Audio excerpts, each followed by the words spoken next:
مگر جب خاص پھر پیدائش کا دن آ جاتا ہے، یعنی جس کو آج کل برتھ ڈے کہا جاتا ہے، ایسا جو ہمارے پاس جو طریقے مروجہ طریقہ ہے اس طریقے سے تو اسلام میں ذکر نہیں ملتا ہے. ٹھیک ہے، کوئی اگر شرعی طور پر کوئی خلاف شرع کام نہیں ہوتا ہے، اگر کوئی اپنی سالگرہ کا اہتمام کر رہا ہے یہ سوچتے ہوئے، چونکہ دیکھیے اکثر ایک سوال پیدا ہوتا ہے، اکثر لوگ یہ کہا کرتے ہیں کہ حدیث پاک ہے من تشبہ بقوم فہو منہم، کہ جو کوئی جس قوم کی مشابہت کرے گا وہ اس قوم میں سے ہوگا. دیکھیے قوم کی مشابہت کس کو کہتے ہیں؟ جو کسی مذہب کی آئیڈینٹی بن جائے وہ قوم کی مشابہت ہوتی ہے. قوم کی مشابہت یہ نہیں ہے کہ بھئی کوئی کام کرے اور سبھی کرنے لگ رہے ہیں. کوئی قوم کوئی خاص مذہب کے ساتھ وہ خاص نہیں ہے تو قوم کی مشابہت نہیں کہلائی جاتی. جو ان کے مذہب کی پہچان آئیڈینٹی بن جائے اس کو قوم کی مشابہت کہا جاتا ہے. آپ کو میں ایک منٹ لے کر کے آپ کو وضاحت کرتا چلوں کہ مثال کے طور پر اگر آپ دیکھیں گے کوئی راستے سے ایک اجنبی آدمی جا رہا ہے، اگر کوئی وہ شملہ عمامہ ٹوپی جھبا کرتا پائجامہ پہن کر جا رہا ہے تو آپ دیکھ کر بولیں گے کہ مسلمان ہے، یہ قوم کی پہچان ہے، یہ علامت ہے. اس کے برخلاف کوئی ہمارے ابنائے وطن میں سے کوئی بٹو لگا کر کے جا رہا ہے، سر پر بٹو لگا ہوا ہے، آپ دیکھ کر پہچان لیں گے کہ بھئی ہندو ہے، یہ ہندو مذہب سے ان کا تعلق ہے. کیوں؟ ان کی علامت اور پہچان ہے. کوئی اگر گلے میں پلس کا مارک ڈال کر کے جا رہا ہے آپ سمجھ جائیں گے کہ یہ کرسچینٹی کو فالو کرنے والا ہے، یہ کرسچن ہے، کیونکہ اس کی علامت اس کے گلے میں پڑی ہوئی ہے. اسی طرح کوئی اگر چھوٹی ٹوپی بالکل تالو پر جو پہنی جاتی ہے، چھوٹی سی ٹوپی پہن کر جا رہا ہے، آپ دیکھ کر پہچان لیں گے کہ یہ جیو ہے، یہ یہودی ہے. کوئی اگر خاص قسم کی پگڑی پہن کر جائیں تو آپ سمجھ جائیں گے کہ یہ سکھ ہے. کوئی اگر کالا کپڑا پہن کر کے جو جاتے ہیں ننگے پیر، آپ بولیں گے ایپا وغیرہ جو ہوتے ہیں سوامی وغیرہ ان کے قبیل سے ہے. تو معزز سامعین کرام یہ ہوتی ہے مذہبی پہچان. اگر کوئی کام بنا تفریق مذہب، کپڑا بھی ہے، بات کو اور واضح کرتے ہوئے کوئی کپڑا بھی ہے، کوئی ڈریس ہے، پینٹ شرٹ ہو جائے، کوٹ پینٹ ہو جائے، کچھ بھی ہو جائے، جو چیز کسی مذہب کی خاص علامت بن جائے وہ جائز نہیں ہے. وہ تشبہ بالقوم ہے جس کی حبیب پاک نے ممانعت فرمائی من تشبہ بقوم فہو منہم. جو جس قوم کی مشابہت اختیار کرے گا وہ ان میں سے ہوگا. کب ہوگا؟ جب اس قوم کی مذہبی علامت کو اپنایا جائے. تو میں عرض کر رہا تھا کہ اب چونکہ سالگرہ کا برتھ ڈے کا ایسا معاملہ ہوا ہے کہ شاید ہی کوئی قوم باقی رہی ہوگی. مسلمان بھی ہے کر رہے ہیں، غیر مسلم بھی ہے، کرسچنز بھی ہے، عیسائی سبھی کر رہے ہیں. تو پھر وہ خاص کسی خاص قوم کی علامت اور مشابہت، حالانکہ وہ لایانی چیز ہے، بیکار ہے، اس کا شریعت مطہرہ سے کوئی لینا دینا نہیں ہے. اگر اس میں کوئی خلاف شرع کام ہوتا ہے تو پھر وہ حرام بھی ہو جائے گا، حرام بھی ہو جائے گا. جیسے آج کل ہمارے پاس جو بچے برتھ ڈے سیلیبریٹ کر رہے ہیں، چہروں پر کیک مل رہے ہیں، راستے روک کر کے راستوں کو بلاک کر کے کیک کاٹا جا رہا ہے، چیخ پکار ہے، رات کے 12 بجتے ہی دھوم مچا رہے ہیں محلوں میں. یاد رکھیں یہ اسلامی تعلیمات نہیں ہے، بلکہ یہ ناجائز بلکہ حرام بھی قرار دیا جائے گا، اسراف کی شکل میں آئے گا. تو میں عرض کر رہا تھا کہ جو جس قوم کی مشابہت اختیار کر رہا ہے وہ ان میں سے ہوگا. اس کا غلط معنی اور مطلب پیش کیا جاتا ہے خاص طور پر ربیع الاول شریف کے مہینے میں. تو میں عرض کر رہا تھا کہ جب خاص سیلیبریٹ کا سالگرہ کا دن آتا ہے تو بچے خاص طور پر اس کا اہتمام کرتے ہیں. تو اگر آپ پوچھیں گے کہ خاص طور پر کیوں، تو نہیں اسی دن وہ پیدا ہوئے تھے. تو معزز سامعین کرام جو واقعہ جس دن ہوتا ہے اس کی خاص اہمیت ہوتی ہے، اس کی خاص اہمیت اسلام میں ہے.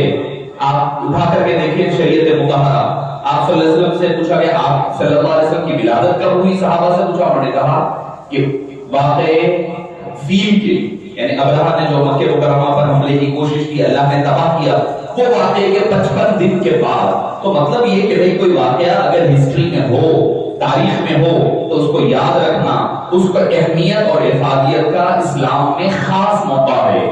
قرآن کریم اٹھا کر کے اگر آپ دیکھیں گے حضرت آدم علیہ السلام کی پیدائش کا ذکر ملے گا، وَإِذْ قَالَ رَبُّكَ لِلْمَلَائِكَةِ إِنِّي جَاعِلٌ فِي الْأَرْضِ خَلِيفَةً، حضرت آدم کی پیدائش کا ذکر، کیسے اللہ نے ان کو پیدا کیا اس کا ذکر۔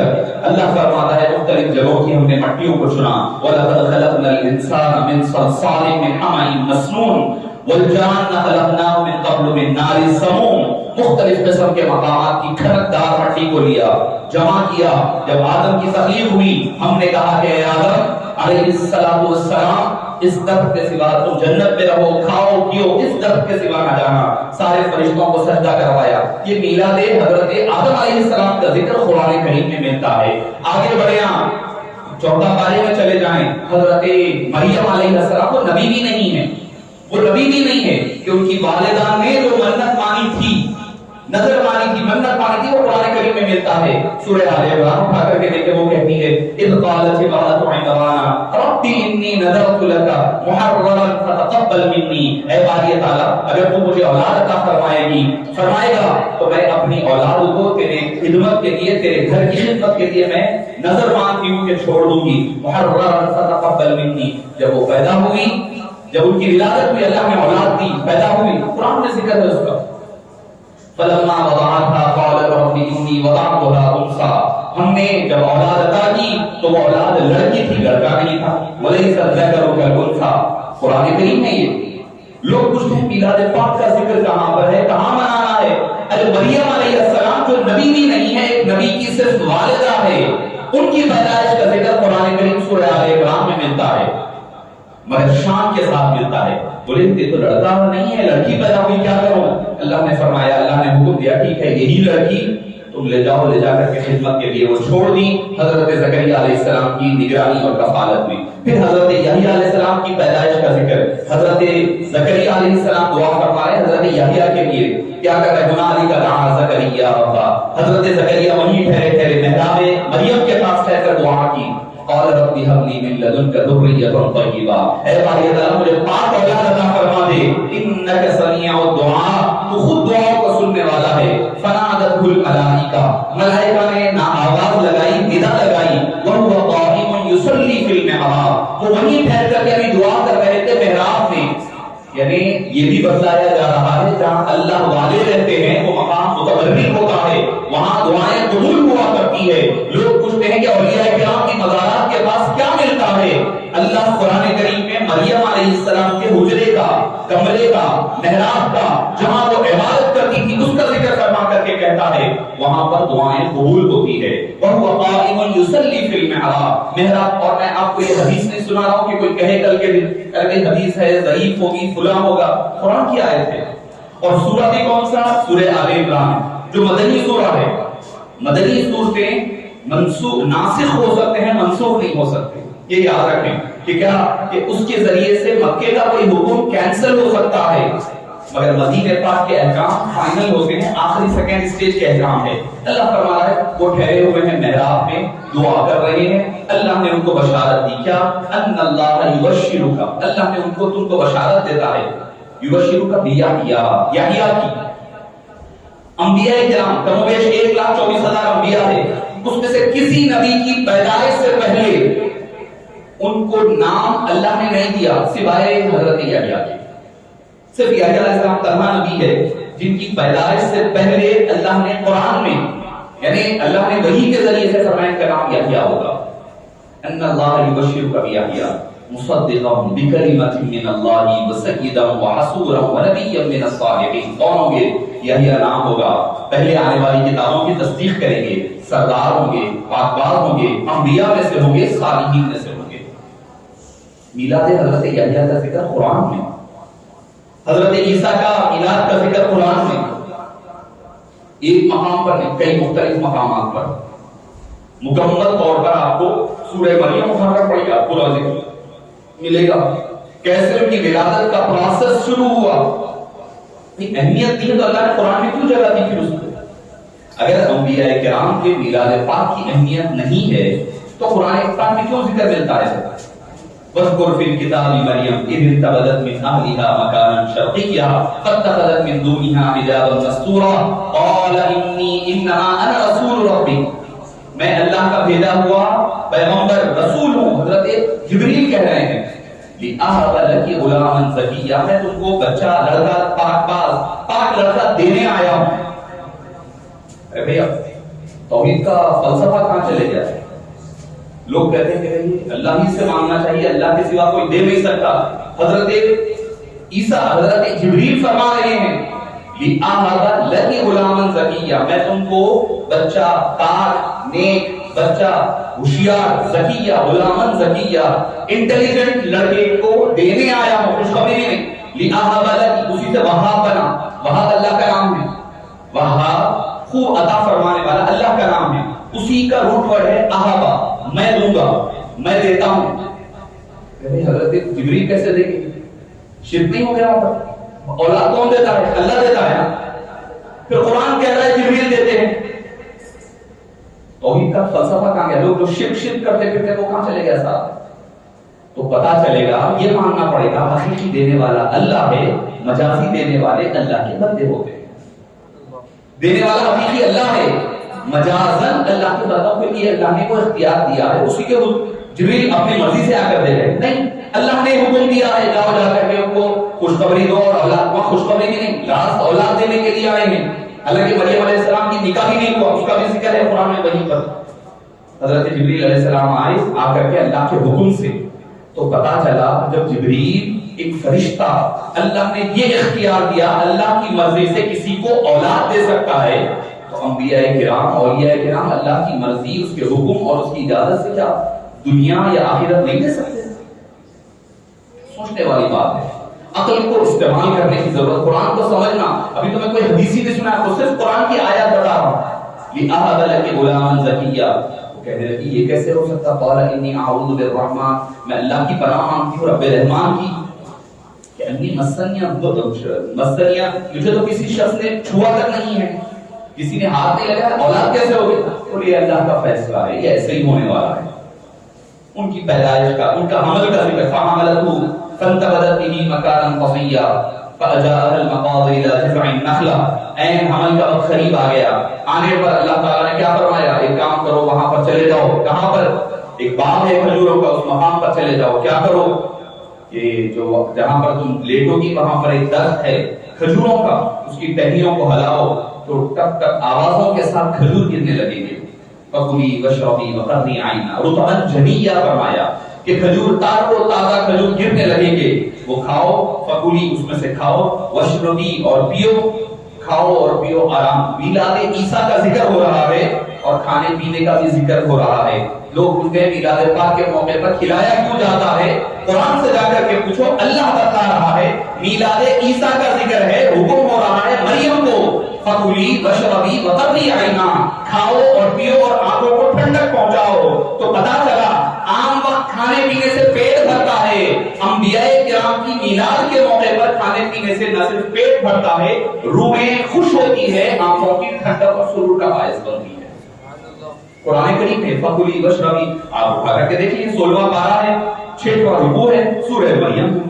حضرت عیسیٰ علیہ السلام کا ذکر ہے میلاد کا، ان کی پیدائش کے پیدا ہو کر کے شہر میں جانا، پھر اپنی زبانی اعلان کرنا قال انی عبد اللہ، میں اللہ کا بندہ. سارا واقعہ آپ کو ہے، میں تفصیل میں نہیں جا رہا ہوں. حضرت یوسف علیہ السلام کی پیدائش، حضرت یوسف علیہ السلام کی نہیں حضرت موسیٰ علیہ السلام کی پیدائش کا ذکر سورہ القصص اٹھائیں، پورا سورہ اٹھا کر کے دیکھیں ان کا حمل، پھر اس کے بعد ان کی پیدائش، پھر اللہ کا فرمانا کہ فرعون کے ڈر سے تم اپنے بچے کو گٹی میں باسکٹ میں رکھو، رکھ کر کے پانی کے حوالے کر دو. فرمایا کہ تم ڈرو نہیں، لا تخافی ولا تحزنی انا رادوہ الیک وجاعلوہ من المرسلین. 30واں پارہ سورہ قصص اٹھا کر کے دیکھیں، دوسرا رکوع. فرمایا کہ تم گٹی میں رکھ کر کے چھوڑ دو. وہ چھوڑ دیے، بہن کو کہا کہ جاؤ دیکھو، پھر اللہ نے ان کو واپس پڑھا. سارا واقعہ ہے. حضرت موسیٰ کی سارا میلاد قرآن کریم میں ہے. حضرت آدم کا میلاد دے لے، حضرت زکریا یحییٰ کا میلاد دے لے، حضرت مریم کا میلاد دے لے، حضرت یحییٰ کا لے لے، حضرت عیسیٰ کا لے لے، حضرت موسیٰ علیہ السلام کا. یہ سارے واقعہ میلاد اللہ نے کیوں ذکر فرمائے قرآن میں؟ اسی لیے بتائیں اس کی اہمیت ہے.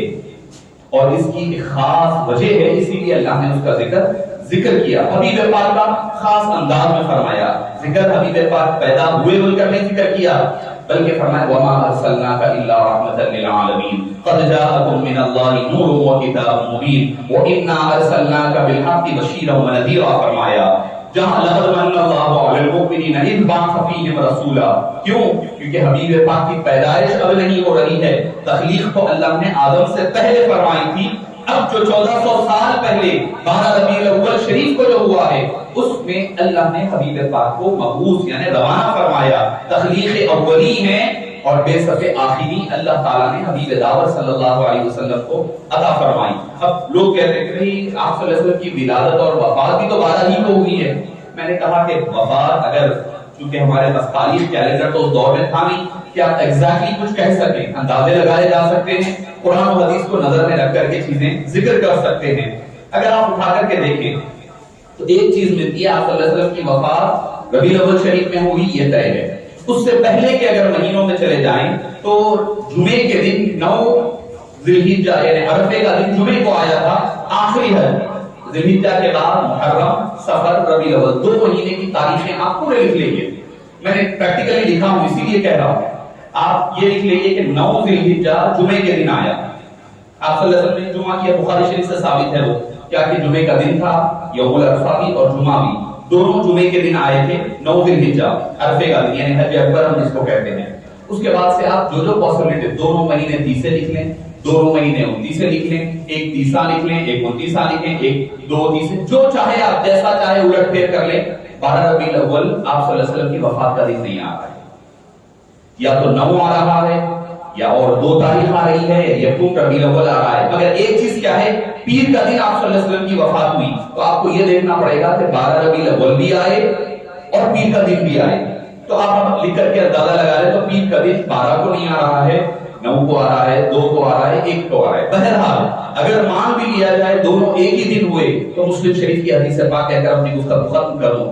آپ صلی اللہ علیہ وسلم نے کیا حکم فرمایا کہ اکثر الصلاۃ علیہ یوم الجمعہ. فرمایا جمعے کے دن مجھ پر کثرت سے درود و سلام بھیجا کرو، کثرت کے ساتھ. ایک مرتبہ پڑھ لی اللہم صلی علی سیدنا محمد وعلی آلہ وصحبہ افضل صلواتک وعدد معلوماتک وبارک وسلم. جمعے کے دن مجھ پر کثرت سے درود پڑھو. کیوں؟ فیہ خلق آدم، اسی دن حضرت آدم کی پیدائش ہوئی. وتوفی علیہ، کہ اسی دن ان کی وفات بھی ہوئی. اور ایک حدیث میں فرمایا ان افضل ایامکم یوم الجمعہ. فرمایا پھر فرمایا جعل اللہ لکم الجمعۃ عیدا. فرمایا جمعہ عید کا دن یعنی عید کا دن ہے. وجہ کیا بتائی حبیب پاک نے کہ اس دن حضرت آدم کی پیدائش بھی ہوئی، حضرت آدم کی وفات بھی ہوئی. تو پیدائش اور وفات 2 ایک دن ہونے سے کوئی فرق نہیں آتا، تب بھی وہ عید کا دن باقی رہتا ہے. حدیث پاک کی روشنی میں اگر انتقال بھی اسی دن انبیاء کرام کا ہو جائے، اسی دن پیدائش بھی ہو، تو چونکہ دونوں دن ان کے مبارک ہوتے ہیں. ہمارے لیے مرنے والا دن غم کا باعث ہوتا ہے، ان کے لیے غم کا باعث نہیں ہوتا. ان کے لیے ڈرنے اور گھبرانے والی بات نہیں ہوتی، ڈرنے رونے والی بات نہیں ہوتی. وہ تو اس دن کے انتظار میں ہوتے ہیں. الموت جسر یوصل الحبیب الی الحبیب، کہ موت جو ہے ایک پل ہوتا ہے ان کے لیے، ایک حبیب کو دوسرے حبیب سے ملایا کرتا ہے. تو معزز سامعین کرام، میلاد پاک کا مبارک مہینہ آ رہا ہے، اس کا خوب اہتمام کریں. کیسے کریں؟ چیخ پکارا کر کر کے نہیں، روڈوں پر غل مچا کر نہیں، عرش اڑا کر نہیں، گاڑیوں کے سائلنسرز نکال کر نہیں. ارے یہ تو اسلام نے منع کیا ہے. یہ تو میلاد تو چھوڑے، عام وقت کرنے کا حکم نہیں ہے. یہ تو عام وقت کرنے کا حکم نہیں ہے، میلاد کے نام پہ کر رہے ہیں آپ. کتنا بڑا گناہ ہوگا آپ اندازہ لگائیے. چیخ پکار کر رہے ہیں، روڈوں پر خالی پکار رہے ہیں، بیکاری کے سائلنسرز نکال دیے ہوئے ہیں، ڈی جے بجا رہے ہیں، ڈی جے پر نعت لگا رہے ہیں. یاد رکھیں وہ نعت سننا بھی جائز نہیں ہے. اگر کوئی ڈی جے پر لگا کر، میں نعت کے لیے کہہ رہا ہوں، بڑی ذمہ داری سے اہل سنت والجماعت کا عالم ہوتے ہوئے کہہ رہا ہوں یہ بات، ویسی نعت سننا بھی جائز نہیں ہے جو ڈی جے پر لگا کر کے پڑھی جائے. یاد رکھیں آپ اس بات کو. میلاد پاک اہتمام کریں، جلوس نکلتا ہے نکالیں، مگر احترام کے ساتھ ادب کو محفوظ رکھیں. کیا کرنا ہے، کیسے میلاد منائیں. آپ جھنڈیاں باہر لگا رہے ہیں، چلیے اچھا، بہت اچھا ہے، اہتمام کریں، لگائیں، مگر اس میں بھی خیال رکھیں کلمہ طیبہ نہ ہو. کلمہ طیبہ نہ ہو. کوئی ہمارے لوگوں کو پتا نہیں ہوتا ہے, کسی اور ملک کی جھنڈیاں لائے لگا لیے, وہ کلر کی وہ ڈیزائن کی, ایک نئی سو شر پیدا ہوگا. اس چیز کا بھی خیال رکھیں بھائی. اسلام آپ کو ہر چیز کو سوچنے کا حکم دیتا ہے, تدبر کے ساتھ جو کرو ادب تعظیم اور حکمت کے ساتھ کیا کریں. جھنڈیاں باہر لگا رہے ہیں, لگائیں, ضرور لگائیں, لاکھوں کی لگائیں, مگر ایک جھنڈی دل کے اندر بھی لگے. باہر کی سجاوٹ ہو رہی ہے نا, کریے باہر سجاوٹ, گلیاں سجائیں, جتنے سجاتے لائٹنگ لگائیں, دل کے اندر بھی تو ایک روشنی عشق محمدی کی جلنی چاہیے. اگر وہ جل گئی تو آپ کا میلاد کامیاب ہے. اگر وہ نہ جلی, باہر لاکھوں کے لگا لیے, تو آپ کا میلاد کامیاب نہیں ہوا. اصل مقصد کیا ہے میلاد پاک کا؟ مقصد یہ ہے کہ عشق محمدی آپ کے دل میں جلے اور حبیب پاک سے قربت حاصل ہو, سنتوں سے محبت ہو, اتباع آسان ہو جائے. اگر وہ نہیں ہو رہا ہے تو پھر میلاد آپ کا ضائع چلے جانے والا ہے. اور کوئی ایسا کام جس پر لوگ دیکھ کر رہے ہیں یہ سنی ہے, یہ سنی ایسا کرتا ہے, کوئی کہنے نہ پائے. آپ جھنڈیاں لگائیں پھر نکال کر پھینک دیے. ہم تو بے ادب والے لوگ ہوتے ہیں, باادب لوگ ہوتے ہیں. اہل سنت والجماعت سب سے بڑا ادب والا, نماز کو بھی آتا ہے اور ٹوپی پہن کر نماز پڑھتا ہے. یہ ادب والوں ہے. ہم جب ادب ہے تو ہر چیز میں ادب نظر آنی چاہیے. بھئی آپ کی جھنڈی اوپر لگی ہے, گنبد خضرا لگا ہوا ہے, نیچے پڑا ہوا ہے پرچی, ایک دن کا کوئی بھی لاتا. ارے ادب تو سال کے 12 مہینے ہونا ہے. محبت حبیب پاک کی سال کے 12 مہینے محبت ہونی چاہیے. اگر یہ نہیں ہو رہا ہے تو پھر فائدہ کیا ہے؟ اگر ہم ایک دن کے لیے میلاد منا رہے ہیں, پھر ہماری وہی چھابو کے چھابو رہ رہے ہیں زندگی بھر, سال بھر, فرق ہونے والا نہیں ہے. تو معزز سامعین کرام, ادب احترام پہلا, محبت ادب پہلا قرینہ ہے. محبت کے قرینوں میں ادب تعظیم رہے. درود پاک کی کثرت کیجیے. آقا علیہ السلام کی تعلیمات کو سننے, سنانے, پڑھنے کی کوشش کیجیے. جہاں ہوتے ہیں پروگرامز وہاں پر شرکت کریے, تاکہ آپ کو پتا چلے کہ آقا کریم علیہ السلام کی زندگی کیا ہے, ہمیں کیا فالو کرنا ہے, کیا کرنا ہے, کیا نہیں کرنا ہے. غربا میں کھانا کھلائیں, غربا میں کھانا کھلائیں, غریبوں کو, یتیموں کو, کیونکہ آپ صلی اللہ علیہ وسلم کا سب سے پسندیدہ مرحلہ مشغلہ تھا. آپ صلی اللہ علیہ وسلم بھوکے رہتے اور سب سے زیادہ محبت حبیب پاک سے. حضرت ابوبکر صدیق رضی اللہ عنہ کے والد نے ایک مرتبہ کچھ آپ صلی اللہ علیہ وسلم کے بارے میں ایمان لانے سے پہلے ابو قحافہ نے کچھ گستاخانہ کلمے کہہ دیے. والد ہے حضرت ابوبکر صدیق نے ان کو تماشا مار دیا. والد کو کیوں؟ میرے حبیب پاک کی گستاخی کی ہے. اپنے خود والد کی بات کہہ رہا ہوں. ابن خثیمہ رضی اللہ عنہ, تبوک کا موقع ہے, نئی نئی شادی, 2 نئے بیویاں گھر میں ہیں, خوبصورت ترین ہے. جب گھر کو واپس آئے تو دیکھا کہ بہترین اعلیٰ قسم کے کھانے پیچھے ہوئے ہیں. انہوں نے کہا کہ مجھے جانا ہے, میں جا رہا ہوں. فوری نکل کر کے چلے گئے. کہاں پر؟ تبوک کے لیے. بیویاں روکتی رہی, ارے اتنے لذیذ کھانے ہم بنائیں, یہ تو کھا لیں. انہوں نے کہا کہ آپ صلی اللہ علیہ وسلم وہاں پر سفر میں ہیں, مشکلات کا حال ہے, اور میں تمہارے ساتھ بیٹھ کر کے لذیذ کھانے کھاؤں, نہیں ہو سکتا. چلے گئے. آپ صلی اللہ علیہ وسلم نے دور سے آتے ہوئے اونٹ کو دیکھ کر کہا ہو سکتا ہے کہ وہ ابن خثیمہ آ رہے ہو. حضرت خثیمہ رضی اللہ عنہ جب قریب پہنچے تو آپ صلی اللہ علیہ وسلم نے فرمایا کہ اے خثیمہ, تم نے دنیا کی شان و شوکت کو چھوڑ کر اللہ اور اللہ کے رسول کی محبت کو چن لیا ہے. معزز سامعین کرام, ایسا لمحہ اپنی زندگی میں بھی آئے کہ غربا پروری, غریبوں کے ساتھ, یتیموں کے ساتھ حسن سلوک کریں. آقا کریم علیہ السلام سب سے زیادہ خوش ہوں گے. اور سنتوں کو اپنائیں. یہ میلاد پاک کا سب سے اہم مشن اور اہم بات ہوگی. نوجوان ہیں اس لیے میں نے 2 منٹ لے کر کے عرض کیا ہے کہ آپ یقیناً اہتمام میلاد پاک کا بھی کریں, جلوس کا بھی کریں. ہم بھی کرتے ہیں, ہوتا ہے. جو حضرات شرکت کرتے ہیں ان کو پتا ہے کہ راستہ بھی نہ روکا جائے, اور صبح کے وقت جب کہ کوئی ٹریفک نہیں ہوتی, فجر کے فوری بات نکلتا ہے ہمارے پاس 12 ربیع الاول شریف کو علاقائی جلوس نکلتا ہے. پیدل, گاڑیوں پہ بھی نہیں, گاڑیاں ہوں گی تو مسئلے ہوں گے نا. پیدل جس میں جتنی ہمت ہے, کیا ہے, 2 قدم ساتھ آپ صلی اللہ علیہ وسلم کی محبت میں 2 قدم چلنا. چلیے پیدل جتنا چل سکتے ہیں, زیادہ دور بھی نہیں ہوتا ہے. بالکل آرگنائز انداز میں نعت پڑھی جاتی ہے, درود و سلام کے نذرانے پڑھے جاتے ہیں, اور بتلایا جاتا ہے کہ میلاد پاک کا جلوس بھی نکلتا ہے تو کس اہتمام سے نکلے.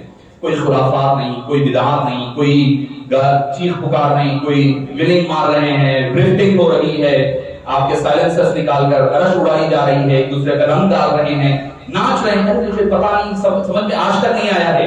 اور اس کے موقع پر ناچنا کیا ہے مجھے نہیں پتا چلا. یہ سنیت نہیں ہے. معزز نوجوانوں, یہ سنیت نہیں ہے. کسی کا بھی عرس نکل رہا ہو, حیدرآباد کے سب سے بڑے بزرگ کا نکل رہا ہوگا, یا دنیا کے سب سے بڑے, خود آقا کریم کا میلاد نکل رہا ہے, اس میں ناچنا کہیں پر نہیں ہے. کہاں سے لا لیے پتا نہیں ہے. درگاہ والے حضرات بھی خاموش بیٹھے ہوئے، اس پر کچھ بولتے نہیں ہیں، کیونکہ نذرانے چلتے ہوئے مجھے کوئی نذرانے چلتوں کی ضرورت ہے نہیں، لیتا نہیں ہوں، تو میں بابا یہ دوہل بولتا ہوں کہ اپنے بھی خفاوت سے ہے بیگانے بھی ناخوش، میں زہر الہی کو کبھی کہہ نہ سکا فن، اس کے نام پر ناشا کہاں سے آیا پتا نہیں۔ دیکھ لیا ہوگا بہروں کو، ان کی جو جلوس ابھی نکلتے ہیں یا نکلے ہیں، دیکھا ہوگا جیسے ناچتے ہو جاتے ہیں، وہ دیکھ کر سیکھ لیے ہوں گے۔ نہ میلاد میں ناچ ہے، نہ عرف میں ناچ ہے، کہیں پر نہیں ہے، باجا گاجا کچھ نہیں ہے۔ ارے ادب و احترام کی بارگاہ ہے۔ حضرت عمر رضی اللہ عنہ مسجد نبوی میں آئے، دیکھا کہ ایک شخص زور سے قرآن پڑھ رہا ہے، آپ نے فرمایا خاموش، ہلو آواز میں قرآن پڑھو آہستہ۔ کیوں؟ بڑی بارگاہ ہے، بارگاہ میں جب بیٹھو تو قرآن بھی زور سے نہیں پڑھنا۔ ارے قرآن زور سے نہیں پڑھ سکتے تو ناچ گانا کر سکتے ہو بارگاہ میں۔ معزز سامعین کرام، ان چیزوں کو ہمیں ذہن میں رکھتے ہوئے بڑے اہتمام کے ساتھ میلاد پاک کا اہتمام کریں۔ آخری بات جو اعلان کرنا ہے وہ یہ ہے کہ انشاءاللہ مسجد ہذا میں جو مسجد کے آغاز سے لے کر یہ 24واں سال، اور گھر کے اگر ہم ملا لیں تو اور 10 سال، 33 یا 34واں سال ہے جو مسلسل 12 روزہ محافل میلاد پاک مغرب سے شام تک، ٹائم بھی زیادہ نہیں ہے، مختصر وقت ہوگا اور سلیکٹڈ ٹاپکس ہوں گے، ضرورت اور دور کے حساب سے جو چل رہے ہیں اس اعتبار سے سلیکٹڈ اور منتخب ٹاپکس ہوں گے۔ انشاءاللہ آپ جاتے ہوئے پینفلیٹ لے کر کے جائیں بچوں کے پاس سے، تو آپ دیکھیں گے کہ اس کے عنوانات اتوار کے دن سے آنے والے کل میں پرسوں 17 تاریخ سے اتوار سے 12 ربیع الاول تک، یعنی یکم سے 12 تک، 17 سے 28 سپتمبر تک، مغرب سے عشاء تک، زیادہ وقفہ بھی نہیں ہے۔ مغرب کے ساتھ یہ قرات اور نعت ہوگی۔ ایک شہر حیدرآباد کے ممتاز بڑے عالم دین ہوں گے، جو میں سمجھتا ہوں کہ آپ جا کر کے ان کا وقت لے کر کے سننا اتنا آسان نہیں ہوتا۔ ان علماء کرام کو ہم یہاں پر دعوت دے کر بلا رہے ہیں مسجد ہذا میں مغرب سے عشاء۔ آپ ضرور تشریف لائیے، اپنے بچوں کو، اپنے خواتین کو بھی، بالائی حصے پر لیڈیز کا بھی انتظام ہوگا، ضرور بھیجیں۔ پہلے 4 دن آپ صلی اللہ علیہ وسلم کی مکمل سیرت پاک ابتدا سے انتہا تک پوری سیرت پاک آپ کو سننے کے موقع ملے گا، اور اس کے بعد باقی 7 دن مختلف علماء کرام کے مختلف عنوانات سے خطابات ہوں گے۔ آپ حضرات سے میری ادباً گزارش ہے کہ آپ ضرور اس میں شرکت فرمائیں، اور 24 سپتمبر یعنی اتوار، یہ اتوار نہیں، اس کے بعد والے اتوار کو انشاءاللہ مسجد ہذا میں آثار شریف جو موجود ہیں اس کی زیارت کروائی جائے گی۔ بعد نماز ظہر غسل ہوگا، 3:30 سے 5:30 تک خواتین کے لیے وقفہ ہوگا، اور پھر مغرب سے لے کر 9 ساڑھے 9 تک انشاءاللہ مرد حضرات چاہے تو ظہر میں یا پھر عشاء کے بعد بھی وہ لوگ زیارت کر سکتے ہیں۔ آئندہ اتوار مسجد ہذا میں اہتمام ہوگا۔ آپ تمام حضرات سے میں گزارش کرتا ہوں کہ ان پروگرامز میں ضرور شرکت فرمائیں اور اپنے ایمان کی جلا اور ایمان میں زیادتی کا باعث بنائیں۔ صلی اللہ تعالی وسلم علی سیدنا محمد و آلہ وصحبہ۔